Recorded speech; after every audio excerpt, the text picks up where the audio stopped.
추석 명절 잘 보내셨죠? 말씀하시는 거 보니까 잘 보내시고 온 것 같습니다.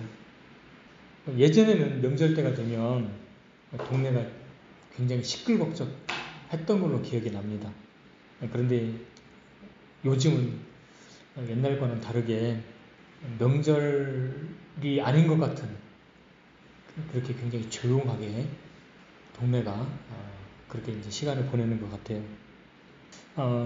그리고 이제 과거에 명절 안에서 느꼈던 어떤 가족들 간의 친밀감이라든지 사랑, 애정, 이런 것들이 가족 안에 마땅히 있어야 되는데 그런 것들이 많이 사라져 가고 있는 것을 볼 때 또 안타까운 마음이 들기도 합니다. 가족은 이 땅에서 가장 안전한 곳이고 가장 자유로운 곳이고 또 가장 안락한 곳이고 가장 행복하고 만족스러운 곳이어야 되는데 오늘날의 가족의 모습을 보면 가족을 구성하는 각각의 구성원들이 각자의 어떤 개인주의 또 이기주의가 점점 더 이렇게 커져 가면서 가족들 안에도 삭막함이 더 커져가는 것 같습니다. 뿐만 아니라 이제 우리가 살고 있는 이 사회 안에서 요구하는 어떤 경쟁이라든지 또 주변 사람들이 바라보는 어떤 시각들 또 그것들로 말미암아서 우리가 성공해야 된다 또 출세해야 된다라고 하는 어떤 그런 압박감 그런 것들이 이제 각 구성원들 안에 자리를 잡다 보니까 점점 더 가족의 역할을 못하고 자꾸 해체되어져 가는 모습들은 참으로 안타까운 모습이죠. 그래서 오늘날 가족 안에 보면 다양한 형태의 갈등과 소외, 또 시기 질투, 또 가족들끼리 모여 있지만 여전히 그 안에는 외로움과 적막감, 또 쓸쓸함이 남아있는 것 같아요. 그러나 이제 이 구원받은 성도들만이라도 가정의 본래 기능이 작동되도록 각자의 구성원들이 역할을 해야 될 것 같습니다. 그래야 가정이 행복해지고 행복하게 살 수가 있어요. 그렇게 이제 가족의 구성원들이 행복해지려면 각자의 역할과 각자의 위치에서 각자의 역할을 감당하려고 해야 됩니다. 한 사람이 모든 것을 다 행할 수는 없을 거예요. 그렇게 되면 한 사람이 모든 것을 떠맡아서 모든 것을 책임지고 모든 것을 이끌어 간다면 굉장히 위태로운 가정이 될 수밖에 없습니다. 가족 안에는 질서가 있고 체계가 있기 때문에 그 질서와 체계를 유지하고 지키기 위해서는 각자의 위치에 따라서 각자의 책임이 있는 거예요. 그래서 가정 안에서 각자가 자유를 누리는 만큼 각자의 책임도 반드시 있다는 것이죠. 개인의 자유와 행복으로 그러니까 이기적인 나 혼자만의 어떤 그런 자유와 행복을 중요시 여겨서 그것만을 추구하게 되면 전체의 질서를 깨뜨릴 위험성이 존재한다는 것입니다. 그렇게 되면 이제 가정은 위태롭게 되는 것이죠. 특히 이제 이 구원받은 그리스도인들은 가정 안에서 각자의 위치에 맞게 합당한 일들을 행하고 또 품위를 지키고 그래서 전체적인 조화를 이루는 데에 각자의 역할을 담당해야 됩니다. 그렇지 않으면 비록 구원받은 가정이라 할지라도 가정이 어려움을 겪을 수가 있어요. 그런 것들이 잘 안 되다 보니까 그러니까 모든 것을 은혜로 퉁치는 어떤 그런 습성 내지는 방관하는 그런 삶을 살다 보니까 가정 안에서 그렇게 자라고 그렇게 생동을 하다 보니까 이런 젊은이들이 결혼을 해서 새로운 가정을 꾸렸을 때 여전히 자신의 행복과 자신의 자유만을 지나치게 강조해서 원활한 결혼 생활을 못하는 경우도 종종 있습니다. 매우 주의해야 될 사항들이에요. 마찬가지로 교회 안에서도 마찬가지죠. 교회 안에서도 각자의 구성원들이 각자의 역할을 하려고 노력을 해야 됩니다. 그것이 작든 크든지 간에 그래야 교회가 건전하게 자랄 수 있어요. 한 사람에게 모든 것이 집중되지 않도록 하는 것은 굉장히 잘하는 것입니다. 그래야 각자가 어떤 사람이 문제가 생겼을 때 그 공백을 채울 수 있고 또 감당해 나갈 수가 있는 것이죠. 이런 얘기를 제가 말씀을 드리려고 한 건 아니고 명절이다 보니까 그런 부분이 좀 생각이 좀 돼서 잠깐 말씀을 드렸고요. 오늘 다룰 주제는 멸시받으신 예수님입니다. 멸시받으신 예수님. 우리가 계속해서 예수님의 어떤 그런 인격, 삶 이런 부분들을 우리가 계속 조명해 오고 있죠. 말씀을 이어가기 전에 이사야서 53장을 한번 보겠습니다. 3절입니다. 이사야서 53장 3절 다 함께 읽겠습니다. 시작. 그는 사람들에게 멸시를 당하고 거부되었으며 슬픔의 사람이요 고통을 잘 아는 자라. 우리는 그를 피하려는 것 같이 우리의 얼굴을 감추었으며 그는 멸시를 당하였고 우리는 그를 귀히 여기지 아니하였도다. 이사야 53장은 예수님을 굉장히 잘 묘사를 하고 있습니다. 그것도 미래 시제가 아니라 과거 시제로 묘사를 하고 있지요. 아직 일어나지 않은 사건인데 마치 일어난 것처럼 하나님께서는 그렇게 기록을 해 놓으셨습니다. 슬픔의 사람이요 고통을 잘 아는 자라. 그 누구보다도 그 어떤 인생보다도 슬픔이 무엇인지 고통이 무엇인지 잘 아는 분이십니다. 우리가 사복음서를 읽어보면 예수님의 삶이 결코 편안하지 않았다라는 것을 알 수 있습니다. 단순히 편안하지 않았다 이 표현은 좀 매우 부족한 표현이죠. 오히려 예수님의 삶은 매우 고단한 삶이셨습니다. 욥기 5장 7절에 보면 이렇게 되어 있죠. 불티가 위로 날아가는 것 같이 사람은 고생하려고 태어나느니라. 이 욥기 5장 7절의 이 말씀이 예수님께는 예외가 되어야 되는데 예수님께서도 사람으로 오셨기 때문에 예수님의 삶도 불티가 위로 날아가는 것처럼 고생하려고 이 땅에 오셨습니다. 하나님의 모든 말씀은 예외가 없이 모든 사람에게 동일하게 적용되었다는 것이죠. 저는 이 예수님에 관한 삶을 묵상을 할 때 그 예수님의 삶이 우리랑은 좀 차원이 다르고 뭔가 특별한, 물론 특별하시죠. 우리가 당하는 고난이나 슬픔이나 이런 것과는 별로 관련이 없을 거로 생각을 했었는데 성경을 읽고 또 읽다 보니까 예수님의 삶은 제 인생보다도 훨씬 더 고단한 삶을 사셨고 훨씬 더 슬픈 삶을 사셨다라는 것을 알 수 있게 되었습니다. 물론 예수님의 삶에도 평안한 때가 있었지요. 그러나 평안한 때보다 고난한 때가 훨씬 더 많았습니다. 혹시 내 인생은 왜 이렇게 고단할까? 그렇게 생각해 보신 적이 있으십니까? 예수님의 삶하고 한번 우리 삶을 비교 한번 해보십시오. 좀 불평이 그러면 줄어들지 않을까 싶습니다. 예수님의 삶은 고단한 때이든지 평안한 때이든지 간에 예수님께서 어떠한 국면에 있든지 간에 그 삶의 각 단면마다 예수님은 그분의 인격으로 그분의 삶의 아름다움이 빛나고 있었죠.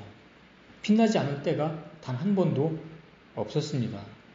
예수님께서 이 세상에 오신 것은 섬김을 받으러 오신 것도 아니고 영광을 받으러 오시거나 기뻐하고 행복한 삶을 살기 위해서 오신 것이 아니었습니다. 오히려 다른 사람들의 참된 행복을 만들어주기 위해서, 다른 사람들을 섬기며 대속물로 자신을 드리기 위해서 이 땅에 오셨지요.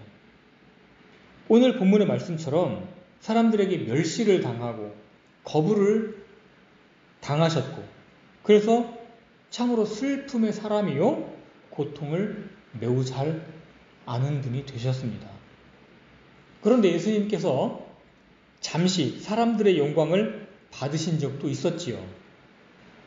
특별히 마태복음 21장에 가서 보시면 예수님께서 예루살렘으로 입성하실 때에 사람들이 예수님 앞에 옷을 벗어서 길에 깔아서 나귀를 타고 들어가시는 그 예수님께 옷을 깔아드리고 나뭇가지를 펼치고 또 호산나 다윗의 자손이여 찬송하리로다 주의 이름으로 오시는 이여 가장 높은 곳에서 호산나 하면서 예수님을 환호하고 예수님을 찬양했던 적도 있습니다.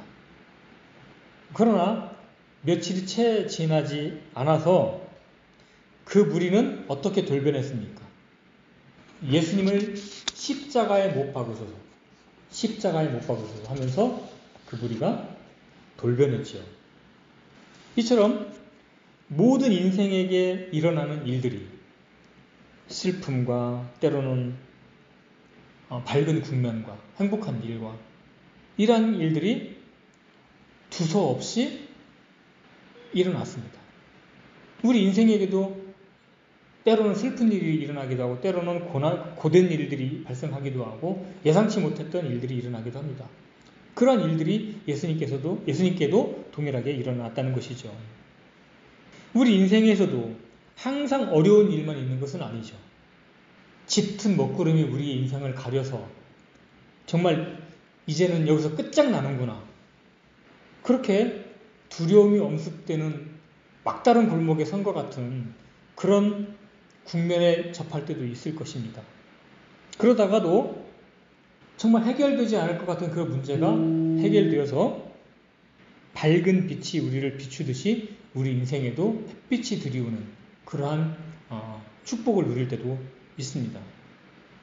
그러나 우리가 분명히 기억해야 될 것은 예수님께서 아무리 슬픔이 가득 차고 고난이 있고 멸시가 있고 그런 상황이라 할지라도 항상 하나님 아버지와 함께 인생을 사셨다는 것입니다. 그것이 가장 중요한 포인트예요. 우리가 가끔 고난의 빵을 먹고 우리가 고난의 빵과 물을 먹더라도 하나님께서는 우리를 향하신 그 사랑의 손길을 끊지 않고 늘 준비하고 계신다라는 것입니다. 그리고 우리에게 가까이 오셔서는 우리가 버려진 자가 아니라 하나님의 손길로 우리를 보호하고 계시다라는 것을 우리가 배울 때가 자주 있다는 것입니다. 오 이스라엘아, 너는 내게서 잊혀지지 아니하리라. 이스라엘 백성은 참으로 배교하고 하나님께 범죄한 민족이었습니다. 하나님의 엄청난 약속을 가지고 있었음에도 그들은 끊임없이 우상숭배에 빠졌던 사람들입니다. 그럼에도 불구하고 하나님께서는 오 이스라엘아, 너는 내게서 잊혀지지 아니하리라. 그들에게 다시금 약속을 주시고 용기를 북돋아 주셨던 것처럼 하나님은 우리와 함께 하신다는 것입니다. 그렇지만 우리는 하나님의 그러한 섭리나 하나님을 깊이 생각하지 못할 때 우리는 자주 원망을 합니다. 왜 내가 이런 고난을 당해야 하는가? 왜 하필 내게 이런 일이 일어나는가? 라고 하면서 하늘을 보며 원망을 할 때가 종종 있지요.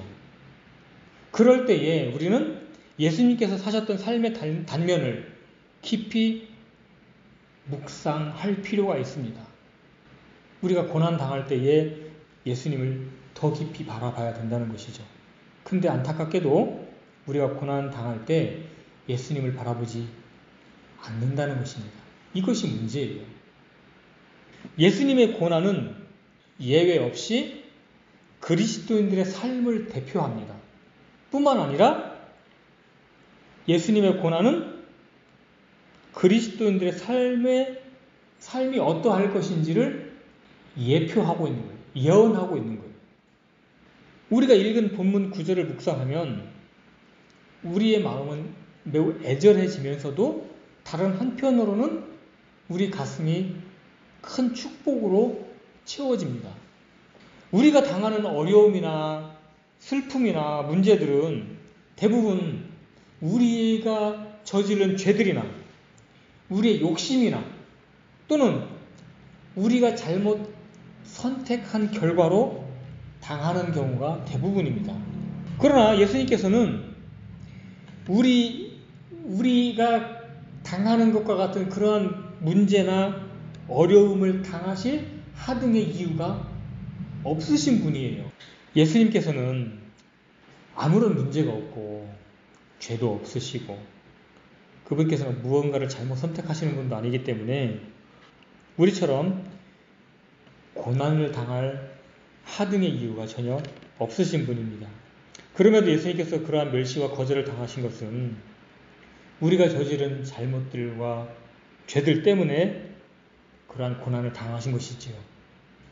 그리고 다른 한편으로는 우리도 이러한 고난과 멸시를 당할 때에 낙심하지 않도록 하기 위함도 포함되어 있는 것입니다. 양방면이 다 있는 것이죠. 사실 멸시받으신 예수님을 묵상하는 것은 표면적으로 볼 때, 겉으로 볼 때 그다지 유쾌한 주제는 아닌 것처럼 보입니다. 그러나 우리가 어떠한 문제나 고난을 겪고 있다면 그때에 예수님의 삶을, 예수님의 고난을 깊이 묵상할 수 있다면 그건 참으로 우리에게 엄청난 유익을 가져다 줄 것입니다. 사실 우리가 당하는 고난과 멸시는 아무리 크더라도 주님께서 당하신 고난과 멸시에 비하면 아무것도 아니죠. 그런데 우리는 너무나 자주 그리고 너무나 쉽고 단순하게 생각하는 경향이 있습니다.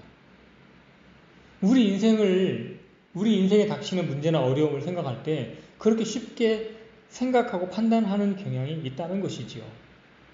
자, 예수님의 고난을 우리가 생각을 하고 있는데 예수님께서 사셨던 삶이, 예수님께서 이 땅에서 사셨던 삶이 처음과 마지막이라면, 그게 전부였다면 예수님은 그냥 참으로 슬픔의 사람이요 고난을 잘 아는 사람으로 끝났을 것입니다.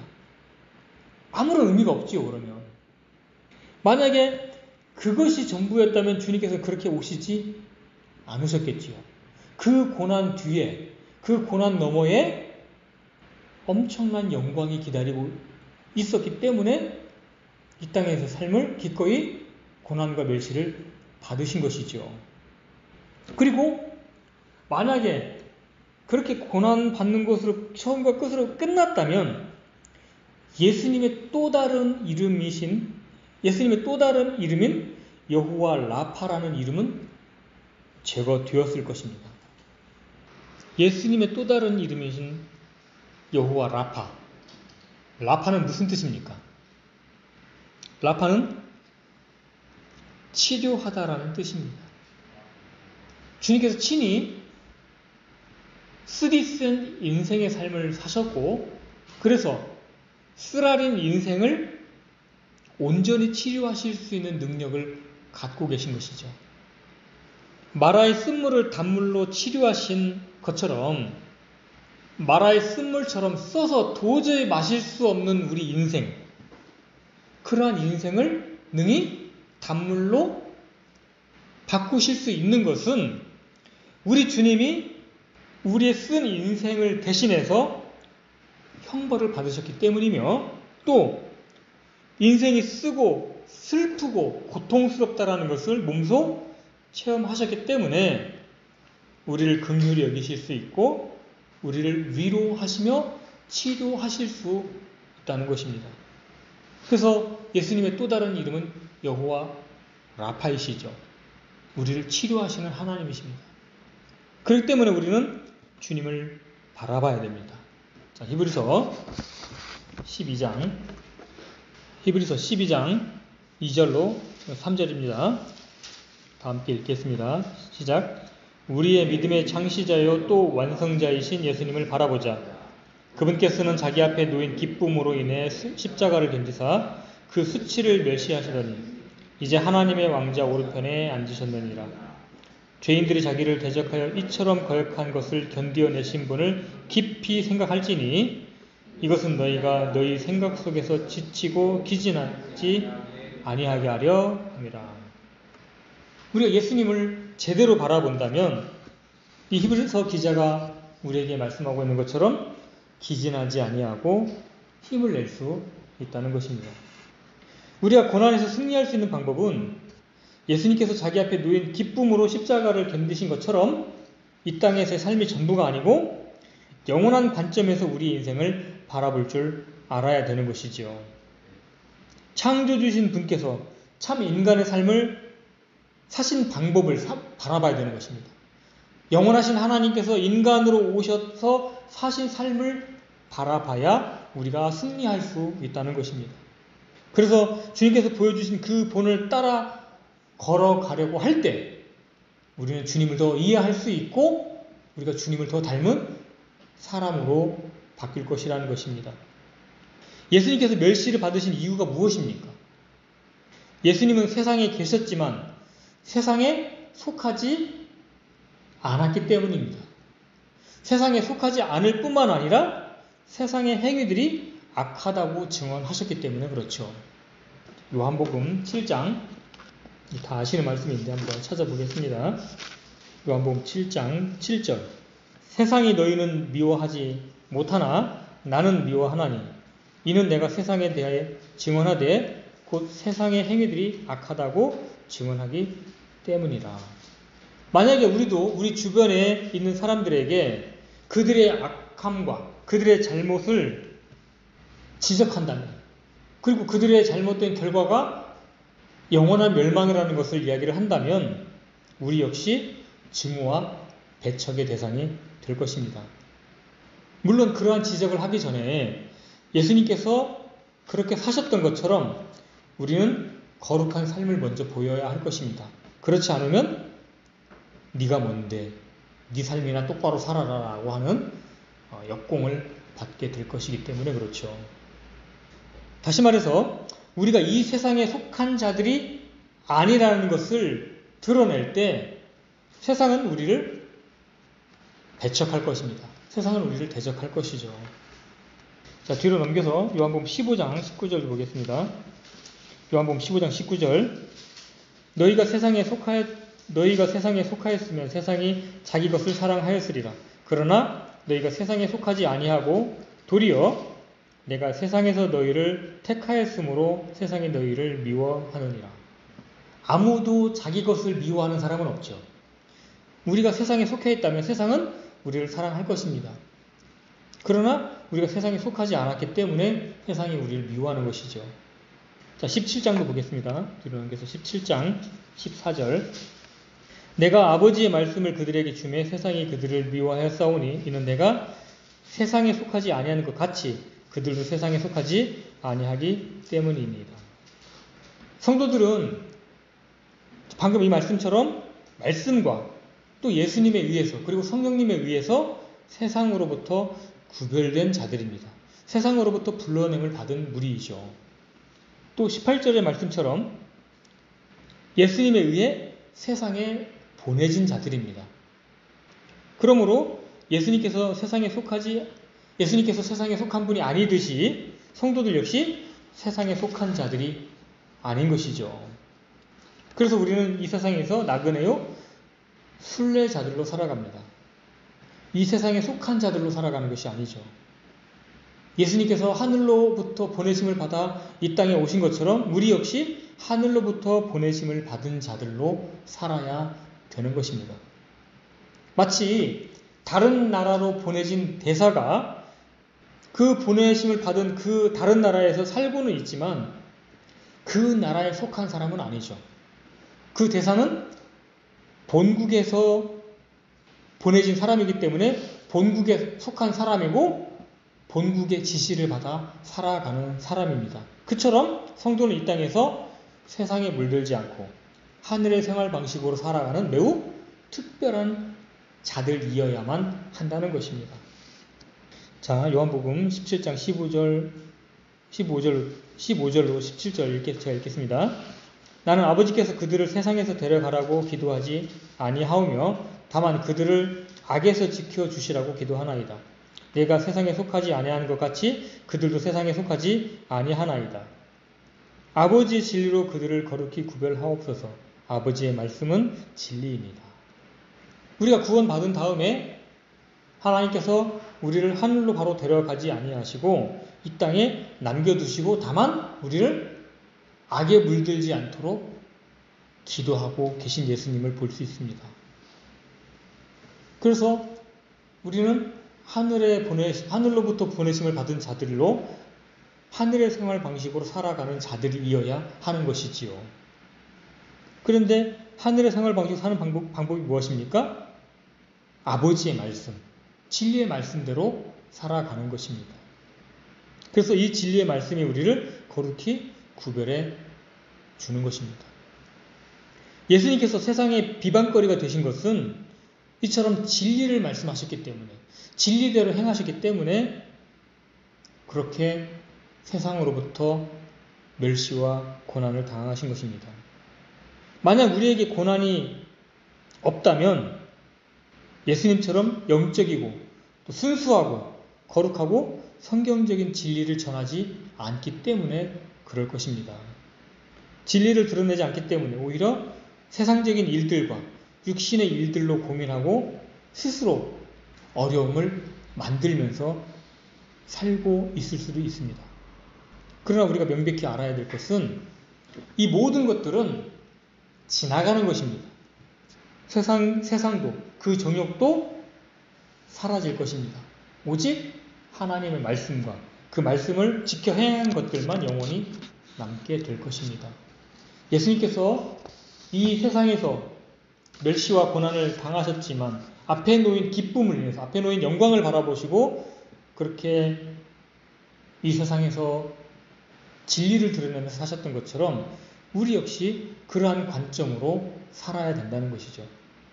우리는 얼마나 자주 우리의 눈을 현 시점에만 둘 때가 얼마나 많습니까? 우리의 눈을 현 시점에 고정시키지 말고 영원한 곳에 고정시켜야 됩니다. 그래야 이 땅에서 받는 고난과 멸시를 가볍게 여길 수 있습니다. 마치 이 땅에서의 삶이 전부라고 생각한다면 지금 내가 당하고 있는 어려움을 결코 극복하기가 어려울 것입니다. 이 땅에서의 삶이 전부라고 생각한다면 그것을 매우 큰 비중을 둔다면 끝없는 연민과 고민 속에 빠질 것입니다. 왜 내가 이런 고난을 당해야 되나? 그러면서 말이죠. 그리고 할 수 있는 한 이 땅의 일들로 고난을 받지 말아야 됩니다. 우리는 하늘에 속한 일들로 고난을 받아야지 이 땅의 일들로 고난을 받으면서 시간을 허비하지 말아야 한다는 것입니다. 그래서 이 땅의 일들이 아니라 진리로 말미암아서 무서운 시련이나 어려움을 당한다면 그러한 일들을 당할 때 우리는 이상히 여기지 말고 기뻐해야 되는 것이죠. 왜냐하면 우리가 지금 예수님처럼 바른 길을 가고 있다는 명백한 증표이기 때문에 그렇습니다. 시련이나 고난이 있음에도 우리가 소망을 품을 수 있는 이유가 무엇입니까? 치료하시고 위로하실 수 있는 하나님이 우리와 함께 하시기 때문에 그렇습니다. 이사야 40장 1절 다 함께 읽겠습니다. 이사야 40장 1절 시작. 너희 하나님이 말하노라. 너희는 위로하라. 너희는 내 백성을 위로하라. 이 말씀이 언제 선포되었습니까? 약 70년 동안 낯선 이방 나라에서 유대인들이 이방인으로 살면서 고난의 밑바닥까지 체험한 이스라엘 백성들에게 하나님께서 지금 너희는 위로하라, 내 백성을 위로하라 라고 선포하게 하셨습니다. 그들이 70년간 이방 나라에 팔린 이유가 무엇입니까? 외적인 요인이 아니라 그들이 하나님의 말씀에 대한 완고한 태도, 우상 숭배, 그들의 범죄들로 인해서 이방 나라에 팔린 것이 아닙니까? 하나님의 말씀에 대하여 보인 그들의 경솔함, 자신들이 뿌린 죄악으로 얻은 결과였습니다. 그들의 살을 파먹는, 독수리가 마치 자기들의 살을 파먹는 그러한 쓰라린 고난이 바로 자신들이 뿌린 죄의 결과라는 것을 깨닫기까지 참으로 그들은 고난을 받아야만 했습니다. 70년이라는 그 고난을 겪으면서 그 죄가 얼마나 무서운 것이었는지를 깨달을 필요가 있었던 것이지요. 이러한 고통이 그들에게 없었다면 그들은 그들의 죄들이 얼마나 사악하고 무거운 것이었는지를 과연 깨달을 수 있었을까요? 범죄한 사람이 하나님께 대한 인식이 바뀔 때 비로소 형벌이 불의 시험으로 바뀌는 순간입니다. 그리고 하나님의 사랑이 어느 때보다도 가까우면서 다른 한편으로는 무서운 고통의 압박을 느낄 때이죠. 그것이 교차하는 때입니다. 내 죄를 깨달을 때, 나의 악함을 깨달을 때 단순히 고난이요 형벌로만 느껴졌던 그것이 하나님의 사랑이라는 것으로 인식의 정황이 바뀌는 때가 바로 우리의 악함을 깨달을 때라는 것입니다. 그러므로 우리에게 어떤 어려움이나 고통이 엄습할 때 우리는 놀라지 말고 깊이 생각을 해야 됩니다. 앞에서도 말씀드렸듯이 먼저는 사람으로 오신, 그래서 엄청난 고난을 당하신 예수 그리스도를 깊이 생각을 해야 됩니다. 자녀들이 혈과 육에 속해 있기 때문에 같은 것의 일부를 취해서 오신 예수님께서 친히 그처럼 고난을 당하신 하나님의 아들께서 친히 고난을 통해 순종하심을 배웠다면, 그 만왕의 왕 되신 그 아들 하나님께서 인간들의 몸을 입고 이 땅에 오셔서 친히 고난들을 통해 순종하시는 것을 배우셨다면 그분의 창조물인 우리는 고난이 예외가 될 수 있겠습니까? 마땅히 그 피조물들인 우리 역시도 고난들을 통해 순종을 배우는 것은 너무나 당연하다는 것입니다. 그리고 우리 삶에서 멸시와 고난들이 없다면 과연 우리가 예수님을 닮아갈 수 있는 방법이 있을 수 있을까요? 보석상에 진열되어 있는 수많은 보석들을 생각해 보십시오. 담금질이나 연마질이 없이 그냥 저절로 보석상에 진열되어 있는 보석이 과연 있을까요? 우리가 하늘에 가기 위해서가 아니라, 하늘에 가기 위해서는 이미 십자가에서 예수님께서 완전한 구속사역으로 모든 것이 완성되었습니다. 그래서 우리가 하늘에 가기 위해서는 더 이상 해야 할 일이 남아있지는 않습니다. 우리가 하늘에 가기 위해서가 아니라 우리 안에서 끈질기게 거역하고 우리 안에서 하나님을 기뻐하시도록 형성되어 가는 거룩한 성전을 만들어 가기 위해서 하나님께서는 고난을 허락하신다는 것입니다. 무엇보다 그러한 거룩한 성전을 짓도록 역사를 방해하는 작은 여우가 우리 안에 있다는 거예요. 끊임없이 그 성전을 회파하는 도비아와 산발락 같은 그러한 작은 여우가 우리 속에서 하나님을 대적하는 그 육신이 우리 안에 있기 때문에 그것을 제거하기 위해서는 반드시 고난과 역경이 있어야 된다는 것입니다. 그것이 없이는 결코 제거되지 않는다는 것입니다. 다시 말해서 우리 안에서 자리를 잡고 있는 세속성, 죄성, 그러한 것들에 이끌리는 것을 제거하기 위해서 그리고 우리가 그러한 고난 가운데, 역경 가운데에서 넘치는 위로를 받게 하기 위해서, 그리고 고난은 저주가 아니라 우리의 영과 혼과 몸을 깨끗하게 하기 위해서 허락된다는 사실을 우리는 배워야 되는 것이죠.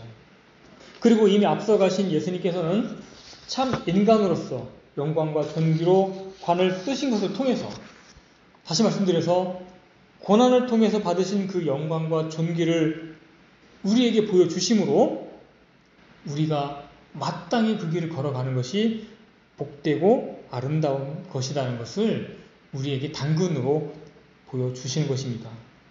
뿐만 아니라 이미 천상에 모여있는 수많은 믿음의 선진들이 증언하고 있죠. 그들이 받은 상급의 찬란함은 그들이 이 땅에서 흘린 슬픔의 눈물과 비례한다는 것을요. 이처럼 우리는 눈을 들어 예수님과 앞서간 믿음의 선진들을 바라봐야 됩니다. 반대로 우리는 또 아래도 쳐다봐야 됩니다.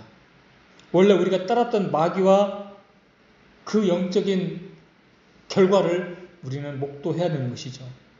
우리가 새로운 주인이신 예수님을 따르기로 선택했을 때 마귀는 기뻐했을까요?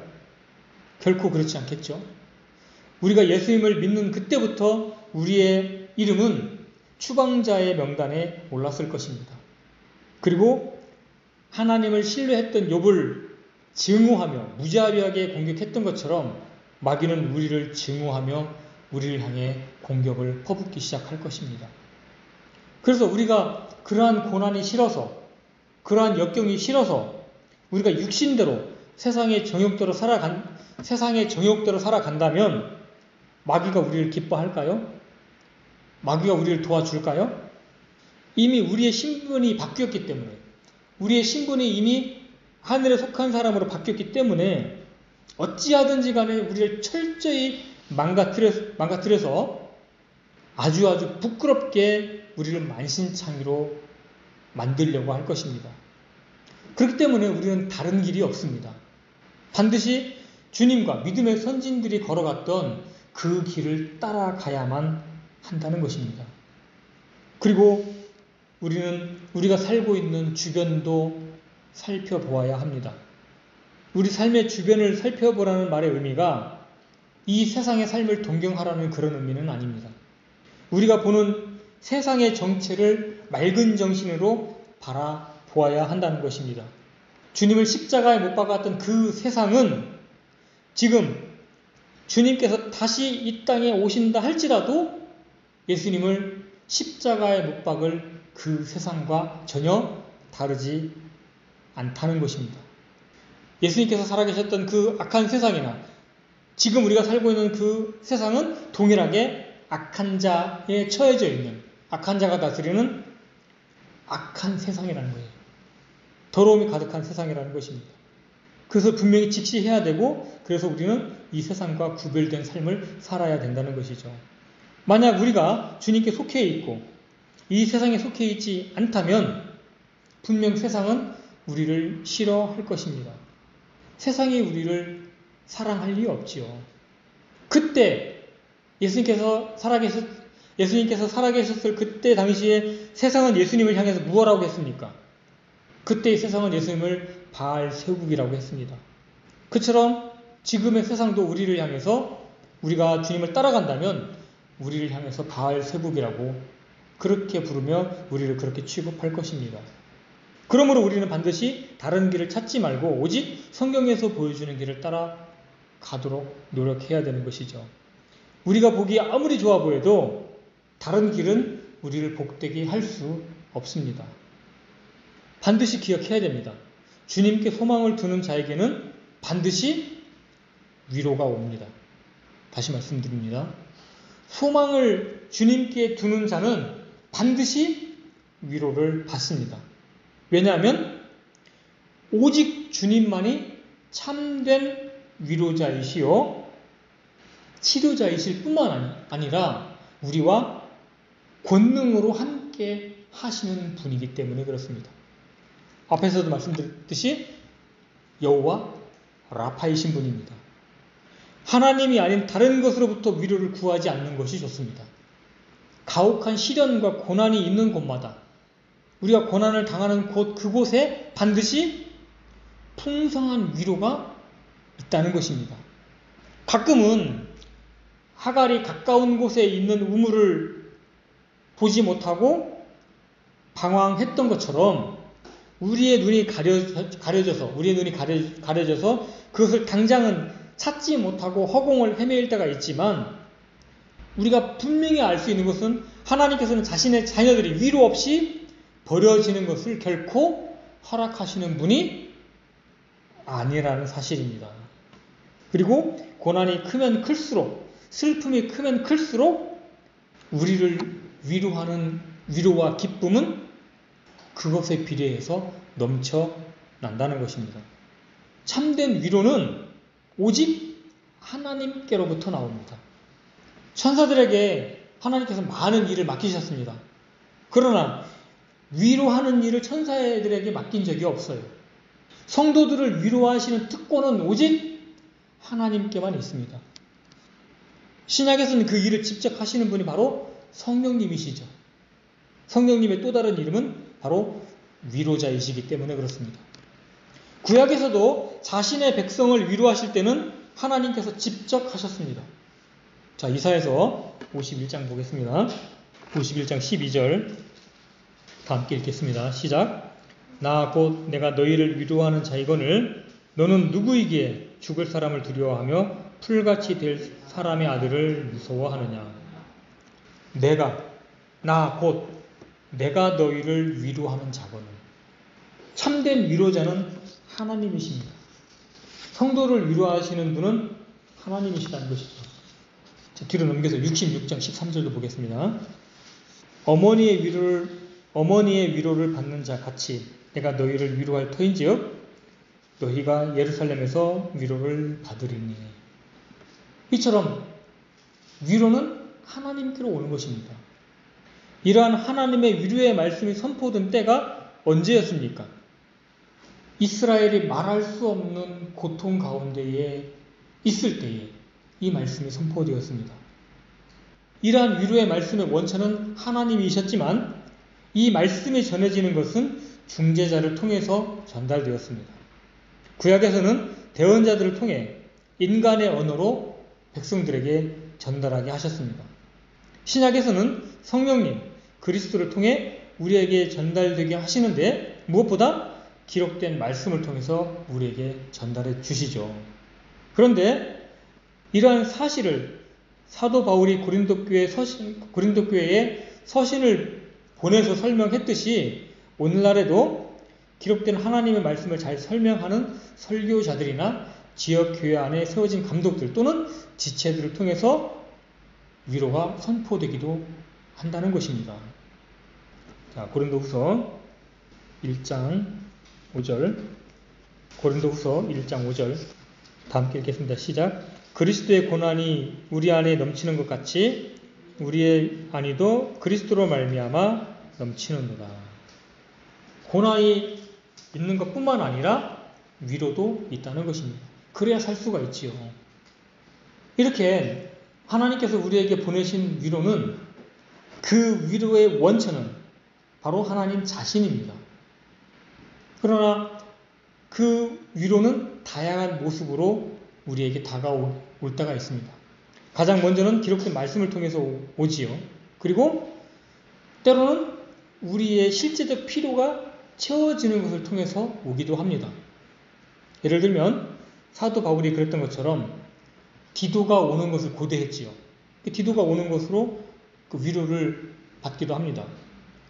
때로는 열이 오른 이마에 시원한 얼음 수건을 올리는 것으로, 그렇죠? 실제적인 필요가 나에게 오는 거죠.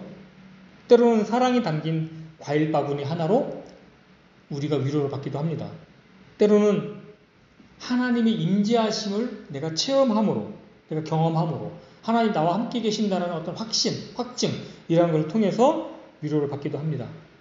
때로는 말씀을 읽는 가운데서 말씀을 통해서 확신을 갖기도 하지요. 때로는 아직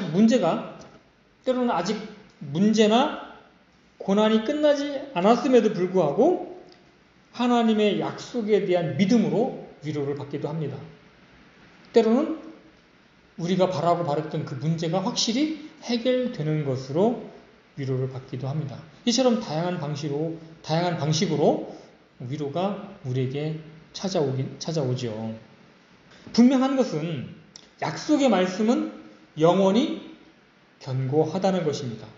우리가 만질 수 있고 볼 수 있고 그러한 것들은 다양한 형태로서 위로를 받을 수 있지만 그 무엇보다 가장 중요한 것은 약속의 말씀이라는 거예요.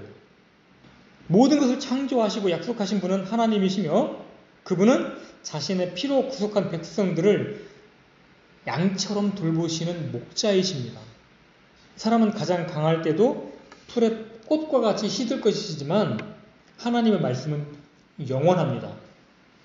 그 하나님의 말씀의 위로, 그 말씀은 마치 기타나 바이올린의 여러 줄이 있어서 그 줄이 어떤 화음을 따라서 연주될 때 아름다운 곡조로 우리의 마음을 평안하게 하듯이 그 위로에는 여러 줄들이 있어서 그 위로가 연주될 때 우리의 마음은 눈 녹듯이 녹고 평안을 누릴 수 있는 것입니다.